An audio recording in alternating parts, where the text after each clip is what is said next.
ஒரு கோழியை கையில பிடிச்சுக்கிட்டு நாடாளுமன்றத்துக்கு வந்த ஹிட்லர் அந்த கோழியினுடைய இறகுகளை ஒன்னொன்னா பிச்சு எரிஞ்சாரு. வலியிலையும் வேதனையிலையும் அந்த கோழி அலறி துடிச்சு அவரு கையில இருந்து தப்பிக்க போராடிச்சு.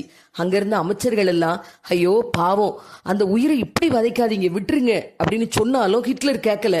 அந்த கோழியினுடைய மொத்த இறகுகளையும் பிச்சு எரிஞ்சிட்டு அந்த கோழியை தூக்கி கீழே போட்டு தன்னுடைய கையில இருந்த தீவனத்தை அந்த கோழியை நோக்கி வீசினாரு.